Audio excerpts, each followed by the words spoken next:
Assalamualaikum warahmatullahi wabarakatuh. Selamat pagi dan salam sejahtera bagi kita semua. Kembali lagi bersama saya, Ria Anggilita Putri, sebagai moderator online course Metro Kita Center sesi ketiga. Pada sesi ketiga ini kita akan membahas mengenai Green Islamic Economy bersama pemateri kita. Ya, beliau adalah Ibu Dr. Putri Swastika. Sedikit informasi mengenai beliau. Lahir di Metro 30 Oktober 1986 dan pendidikan terakhir beliau di Universitas Leipzig, Germany. Dan saat ini beliau adalah dosen di IAIN Metro. Dan langsung saja kepada yang terhormat Ibu Dr. Putri Swastika untuk dipersilahkan memaparkan materi. Ya, terima kasih Mbak Ria. Assalamualaikum warahmatullahi wabarakatuh. Peserta online course MKC Sustainable Development Course. Selamat pagi semua. Mari kita langsung saja tanpa banyak pendahuluan. Green Islamic Economics. Kenapa green di depan, kemudian Islamic Economics menjadi noun-nya? Kenapa green menjadi adjective, kemudian Islamic Economics menjadi noun-nya? Nanti akan kita bahas kenapa, tapi itulah coba peserta membayangkan kenapa kok green di depan, kenapa Islamic Economics di belakang. Kenapa tidak Islamic Green Economics? Kenapa tidak Green Economics Islamically? Apa perbedaannya? Nanti akan kita bahas. Saya, latar belakang saya dari Conventional Economics, kemudian saya hijrah ke Islamic Economics, dan isu tentang green economics tentunya sudah menjadi sesuatu yang sehari-hari kita dengar sebagai seorang ekonomi, sebagai seorang ahli ekonomi, karena kenyataannya pada saat ini kita dihadapi dengan global warming, satu, kita dihadapi dengan pandemi, kita dihadapi dengan uncertainty akibat external cost atau force major cost. Jadi kemudian timbullah green economics, kemudian timbullah social responsible investment dan lain sebagainya. Nah, itu perjalanan historical dari economics itu sendiri. Sistematika paparan pada kali ini kita masuk dari latar belakang kenapa sih gitu ya? Apa sih yang melatar belakangi green Islamic economics?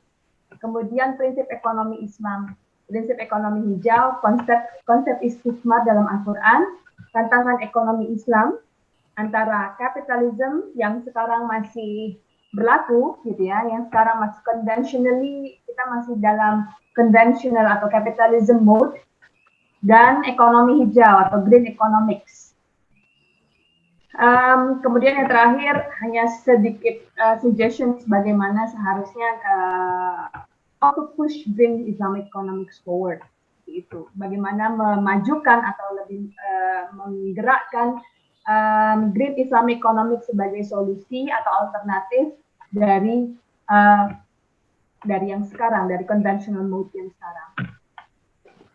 Latar belakang jelas, latar belakang green economics atau ekonomi hijau, adanya kerusakan environmental atau environmental destruction, lingkungan yang rusak, deforestation, hutan-hutan kita ditebangi, kemudian global warming. Ini baru 15 jam yang lalu saya mendapatkan berita bahwa di Siberia, di Kutub Utara, hampir dekat dengan Kutub Utara, di Siberia itu temperaturnya sekarang 30 derajat Celcius, sama dengan di Indonesia. Bayangkan, di Siberia, di Kutub Utara, itu sekarang saat ini 15 jam yang lalu ketika berita ini diturunkan, itu temperaturnya 30 derajat Celcius. Dan anak-anak bermain di dalam lake, di dalam danau. Padahal seharusnya June itu adalah transisi antara spring ke summer, antara musim semi ke musim panas, itu biasanya 13 derajat Celcius. Bagaimana dengan pandemi? Apakah pandemi punya efek ke global, ke environmental? Jelas, lihat sampah masker medis, COVID-19 has led to a pandemic of plastic pollution. Ini adalah masalah kita ya. Jadi kita dihadapkan dengan sampah medis yang meningkat karena hospital atau rumah sakit dipaksa tenaga medis dipaksa secara berlebihan untuk stay at hospital gitu ya, untuk bersiap siaga di rumah sakit guna mengatasi pandemi, peningkatan pasien dan lain sebagainya. Tentunya sampah rumah sakit ini menjadi burden, menjadi beban bagi lingkungan kita. COVID-19 has led to a pandemic of plastic pollution. Sampah masker akhirnya dibuang kemana? Ke laut. Siapa yang makan? Hiu. Hiunya jadi mati. Kemudian latar belakang lainnya adalah status quo sekarang, status quo dari sistem ekonomi sekarang. Pandangan ekonomi bahwa semua sumber daya itu semua sumber daya itu punya kita punya right, kita punya hak, manusia punya hak untuk mengeksploitasi semua sumber daya ekonomi yang ada. Itu menjadi status quo kapitalisme atau sistem ekonomi berdasarkan kapital yang sekarang sedang running, yang sekarang economic policy kita berdasarkan itu. Pandangan ekonomi bahwa sumber daya adalah bagian dari ekonomi. Pandangan ekonomi bahwa pertumbuhan ekonomi harus mengekstraksi ekosistem. Kemudian pandangan bahwa ekstraksi harus terus-menerus, tentunya berakibat kepada kerusakan ekosistem atau environmental disruption. Kemudian ekosistem sangat terbatas, ada yang renewable, ada yang non-renewable. Meskipun dia renewable, dia ada yang level of renewable speed-nya juga berbeda-beda. Ada yang cepat di-renew, cepat diperbarui, ada yang lama diperbarui, ada yang medium term, dan sebagainya. Sehingga apa? Sehingga tidak terkontrol, kegiatan ekonomi kita tidak terkontrol, tidak ada mekanisme policy making atau kebijakan ekonomi pada tahap makro yang bisa mengontrol individu-individu kita.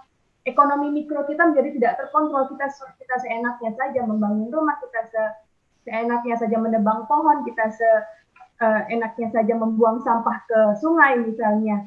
Jadi itu semua dipengaruhi oleh apa? Oleh policy, kebijakan ekonomi makro yang memang tidak ada rencananya, tidak ada dasarnya. Policy making without data, policy making without valid information. Jadi kebijakan atau policy yang tidak berdasarkan data, kebijakan atau policy yang tidak berdasarkan informasi yang valid. Itu yang terjadi di dunia sekarang ini. Kemudian prinsip ekonomi Islam. Ekonomi Islam muncul karena pertama economic crisis tahun 70-an begitu ya, ketika ada economic crisis tahun 70-an, kemudian ada prinsip untuk membuat suatu perbankan tanpa menggunakan bunga begitu ya, non interest bearing debt. Jadi mulainya dari situ, kemudian dia emerge, kemudian dia tumbuh berkembang menjadi semua orang kemudian berharap bahwa ekonomi Islam ini bisa menjadi alternatif dari sistem ekonomi yang sekarang. Saya menggunakan mix bahasa Inggris dan bahasa Indonesia ya, supaya kita lebih fleksibel saja, karena banyak sekali economic terms yang harus dijelaskan di bahasa asalnya. Economic terms yang sekarang digunakan adalah lebih banyak dalam bahasa Inggris. Tapi ketika kita menggunakan prinsip-prinsip ekonomi Islam, maka kita akan mengambil bahasa-bahasa dari Al-Quran misalnya. Contohnya, prinsip ekonomi Islam dalam Al-Quran, Al-Baqarah surat 270, surat 2 ayat 275, wa halallahu al-bai'a wa harrama riba. Semua hafal, wa halallahu al-bai'a wa harrama riba. Allah sudah menghalalkan al-bai' dan mengharamkan riba. Kenapa Allah mengatakan halal al-bai' dulu? Itu karena al-bai' adalah necessary condition. Syarat wajib. Syarat wajib. Nah, kemudian wa harrama riba. Wa harrama riba adalah berarti dia menjadi sufficient condition. Jadi suatu sistem ekonomi itu dikatakan cukup gitu ya, cukup menjadi ekonomi Islam ketika dia memprohibit atau dia melarang pelaksanaan riba. Nanti akan kita jelaskan apa itu riba.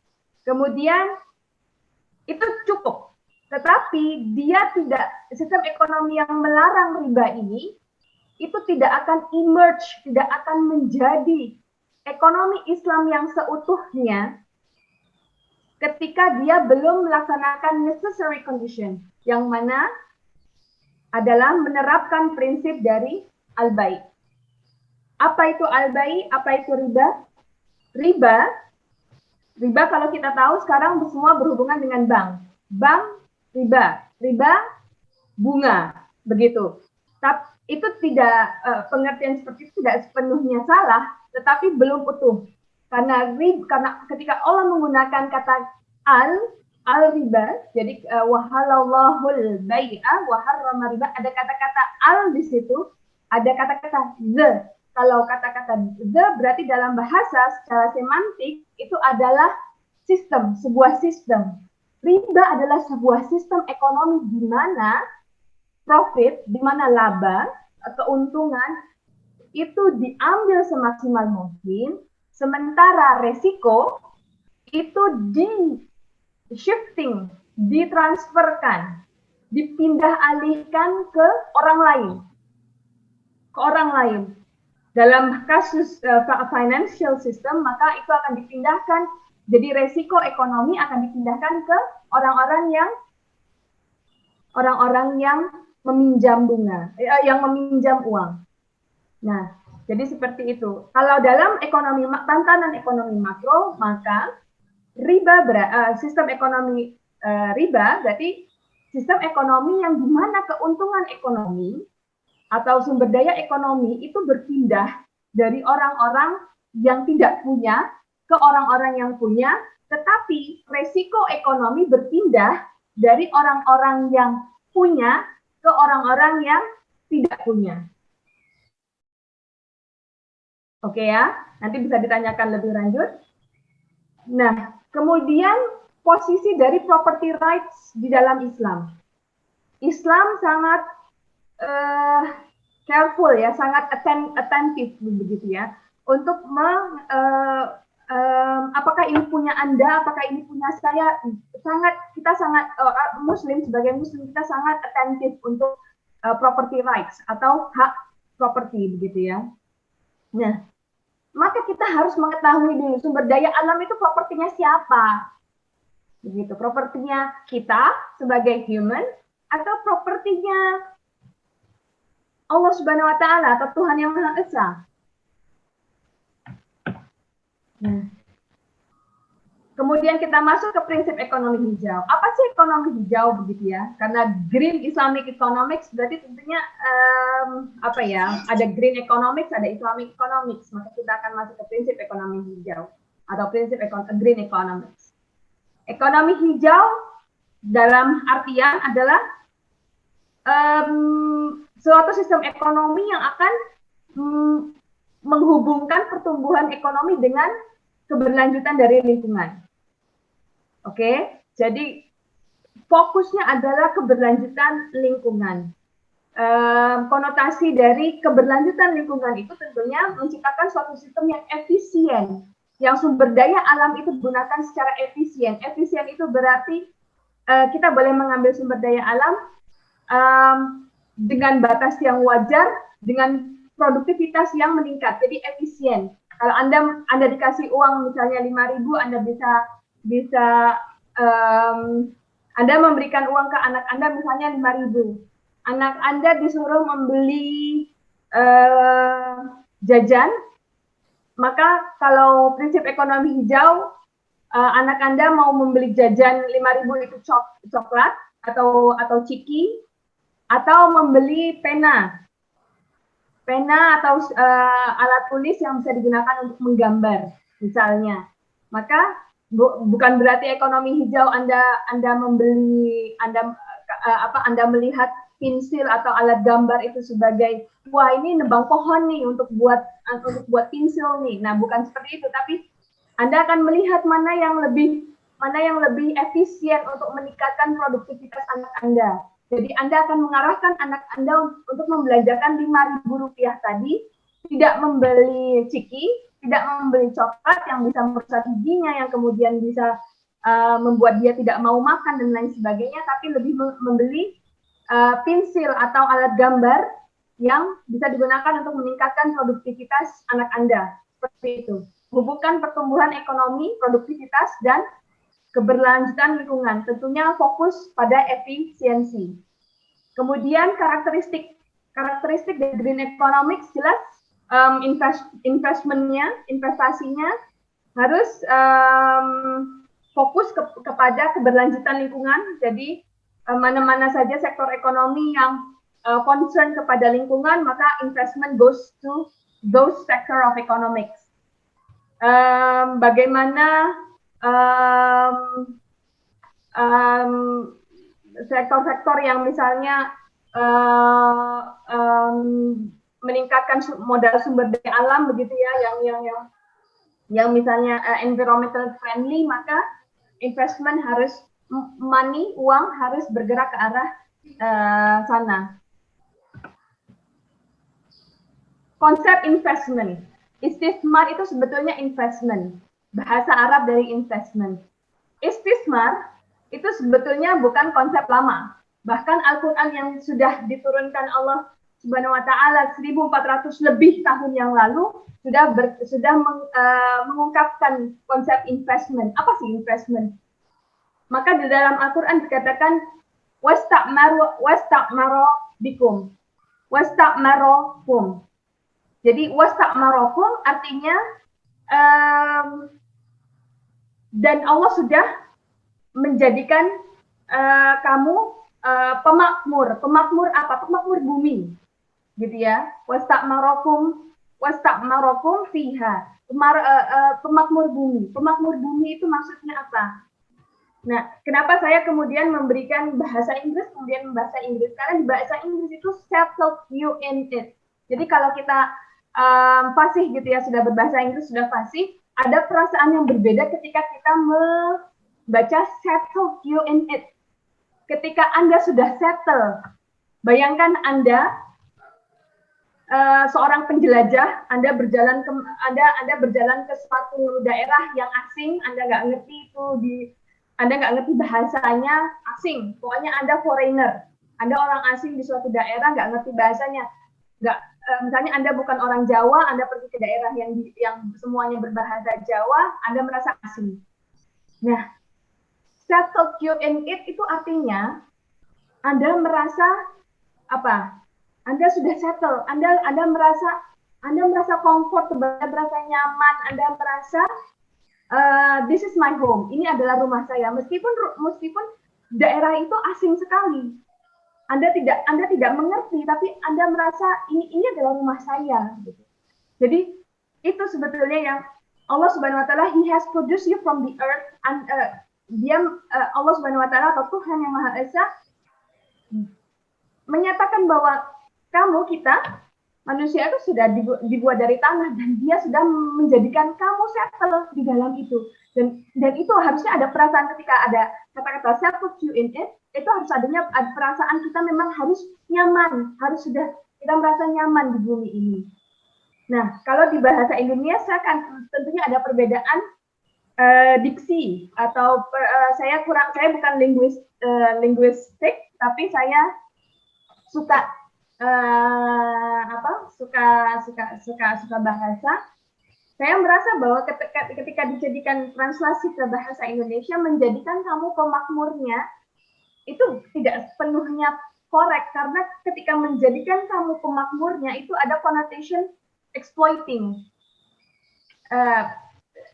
Wallahu alam, tapi sepertinya saya merasakan ada feeling itu. Jadi saya lebih favor ke yang settled you in it, karena settled you in it tentunya ketika kita sudah settle dalam suatu daerah atau suatu dalam rumah, itu kita sudah feels like home. Kita harus merasa itu adalah rumah kita, itu kita harus merasa nyaman di dalamnya. Kita harus membuat semuanya environmental, lingkungan, kondisi, situasi, suasana yang kita berada di dalam situ, in it loh. Allah Subhanahu wa taala mengatakan in it, fiha.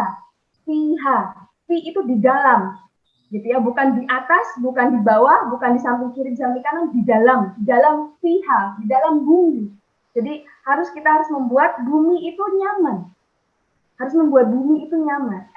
Konsep investment dalam Al-Qur'an. Kemudian saya membuat semantik begitu ya. Saya menggali leksikon. Jadi ketika kita mempelajari bahasa Arab itu kita harus menggunakan selain dictionary, selain dictionary kita harus menggunakan leksikon. Karena apa? Karena kalau dictionary kita hanya translate, karena hanya translasi. Kalau leksikon itu per huruf itu kalau di bahasa Arab derivasinya sangat banyak dan punya makna ada sense yang berbeda-beda. Nah, dalam wasta'marakum itu ada 3 sense dalam leksikon ini according to Lane lexicon Arabic ya. Saya lupa menulis source-nya. Ada 3 makna dari wasta'marakum. Yang pertama adalah untuk membuat sesuatu yang jangka panjang. Ketika kita membuat sesuatu, ketika kita dihadapkan dengan project infrastructure, think long. Berpikirlah jangka panjang. That's the first. Yang kedua, to fix something broken. Untuk membenarkan atau mengembalikan sesuatu yang rusak. Yang kedua, untuk membetulkan sesuatu yang rusak.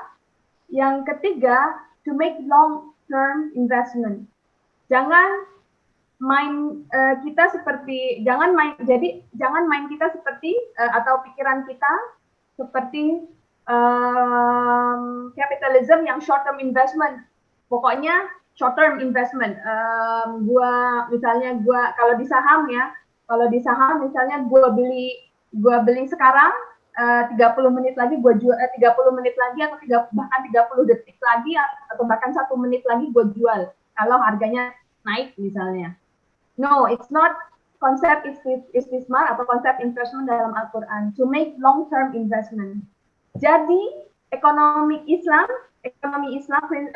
Islamic economics pada core value-nya, pada prinsip-prinsip dasarnya itu sesungguhnya tidak ada memang mendukung, memang adalah prinsip ekonomi hijau begitu. Jadi ekonomi hijau itu ya di dalamnya ekonomi Islam. Gitu. Itu kenapa Green Islamic Economics. Nah sekarang tantangan ekonomi Islam antara kapitalisme dengan dan ekonomi Islam dan hijau. Saya tidak mau membedakan ekonomi Islam dengan ekonomi hijau ya, karena sesungguhnya kalau kita melihat konsep-konsep tadi, ekonomi Islam itu sesungguhnya ya ekonomi hijau. Bahkan saya khawatir kalau kita dengan tetap menggunakan kepala atau mindset kapitalisme, bisa-bisa ekonomi hijau itu di modenya atau prinsip yang governing prinsipnya yang mendasarinya bisa digunakan oleh kapitalisme juga gitu. Dan itu harmful. Sistem kapitalis, karena apa? Karena sistem ekonomi kapitalisme kita sudah melihat sendiri sekarang. Sistem ekonomi ini yang bertanggung jawab atas seluruh socio-economic inequalities. Kenapa kita punya income inequalities? Kenapa ada yang kaya sekali? Jadi konon salah satu studi mengatakan bahwa 4 orang kaya di Indonesia gitu yang sekarang saat ini masih ada gitu ya. 4 orang kaya itu kekayaannya seperti seluruh rakyat Indonesia. Nah, kenapa kok ada yang kaya kaya sekali, kemudian ada yang kita harus bantu. Itu dalam income inequalities. Kemudian environmental disruptions, nggak harus jelaskan, kita cukup lihat keluar aja, cukup cek indikator apa, kan sekarang sudah ada di Google, sudah ada indikator tuh tingkat kebersihan udara kita di kota tempat kita tinggal. Kemudian karena kita sudah mulai realize, oh this is we are responsible gitu ya, karena kita sudah understand, karena kita sudah realize, menyadari bahwa kita harus bertanggung jawab, maka yang mendukung paham kapitalisme sekarang sudah mulai menurun secara signifikan. Banyak sekali alternatif ekonomi, ya one of which ya Islamic economics. Itu mereka sudah saya katakan saya hijrah begitu. Status quo sekarang itu terjadi paradigm shift besar-besaran gitu ya. Terjadi paradigm shift besar-besaran di capital market, dari capital investment ke social responsible investment, atau Bu Sri ya. Mertua saya namanya Bu Sri gitu ya. Kemudian ekonomi Islam dan hijau menjadi alternatif paradigm pembangunan yang menitik beratkan pada efisiensi penggunaan sumber daya alam. Jadi efisiensi tadi yang saya jelaskan semua. Nah, sekarang lalu bagaimana sih way forward for green Islamic economics? Jadi apa sih yang harus kita perbuat? Tentunya ini saya kutip table ini dari Bappenas begitu ya. Itu ada 5 konsep untuk green economics, green economy initiative, green industry, green jobs, green growth, green economy. Anda bisa menggali lebih dalam di ada dokumen Bappenas tentang ini begitu ya, tentang apa-apa yang akan diplankan atau yang sudah direncanakan oleh pemerintah untuk achieving konsep-konsep itu begitu. Tetapi yang jelas bagi green Islamic economics, kita harus tetap mempush yang tadi di slide sebelumnya adalah sustainable and responsible investment atau SRI. Salah satu SRI yang kita sudah dengar itu dari akhir tahun 2019, Indonesia sudah melaunch the first gitu ya, pertama di dunia green sukuk. Artinya sukuk yang berbasis, yang fokus dan apa ya, fokus dari underlying aset di sukuk itu adalah project-project yang berhubungan tentang revitalisasi environment. Kita membetulkan lagi deh, yang tadi itu yang konsep istimewa, to fix the broken, to fix what is broken. Jadi kita membetulkan lagi deh konsep-konsep lingkungan kita yang sudah rusak. Nah, proyek-proyek yang seperti itu oleh pemerintah dikumpulkan menjadi satu basket di total semua jumlahnya berapa proyeknya, kemudian dibuatlah sukuk, kemudian dijual lah, kemudian dibeli, dan itu sudah oversubscribed. Dan ya, I have to say that I am proud kalau Indonesia menjadi initiator untuk green sukuk. Bahkan Malaysia yang the biggest atau the largest Islamic financial markets itu belum tapping green sukuk. Tapi Malaysia sekarang sudah lebih advance dalam pushing forward untuk ke SRI, untuk ke sustainable responsible investing dalam hal policy. Jadi sepertinya yang akan dilakukan Malaysia itu lebih komprehensif, sementara yang dilakukan Indonesia itu bukan saya mengatakan tidak komprehensif, tapi terlihat bahwa ini inisiatif itu kalau ada hanya di MOF, hanya di Ministry of Finance atau Departemen Keuangan, hanya di Kemenq, hanya di Kementerian Keuangan. Secara the whole sum-nya itu Indonesia sepertinya belum ada yang kolaborasi, itu kayaknya masih kata-kata yang absurd Indonesia. I have to say, meskipun kita punya konsep gotong royong, tapi ketika kita berhubungan dengan uang, kok rasanya kita nggak mau gotong royong. Itu aja yang menjadi hurdle atau bottleneck di policy making di Indonesia. Itu saja dari saya. Saya akhiri. Wabillahi taufiq wal hidayah. Assalamualaikum warahmatullahi wabarakatuh. Terima kasih kepada Ibu Dr. Putri Swastika atas materi yang telah disampaikan. Ya, untuk selanjutnya kami persilakan kepada Ibu Dr. Putri Swastika untuk memberikan closing statement-nya. Kepada Ibu dipersilakan. Ini adalah kesempatan buat kita, kesempatan buat kita semua bersama-sama untuk lebih memahami apa sih back to basic, apa sih basic kita gitu, apa sih dasar kita, apa sih awal kita, back to basic. Jadi pandemi, uncertainty, global warming itu sebetulnya sebuah momentum buat kita untuk we should return to basic and we shall return to basic. Kita itu harus balik ke dasar dan kita itu nantinya akan balik ke dasar gitu. Jadi kalau kita mau diterima oleh bumi, maka kita sekarang harus kembali ke dasar, gitu. Kembali ke basic kita. Kembali ke basic kita itu artinya apa? Artinya kita harus lebih appreciate, kita harus bersyukur terhadap sumber daya alam yang kita ada. Rumah kita ya pasti punya halaman, mau kecil sampah, rumah tangga dan lain sebagainya. Sampah rumah tangga harus kita kelola dengan baik. Tentunya hal-hal yang kecil-kecil seperti itu adalah cara kita bersyukur supaya kita semua bisa mendukung program besar yaitu Sustainable Development Goals yang tadi di sesi pertama sudah dipaparkan, di sesi kedua sudah dipaparkan.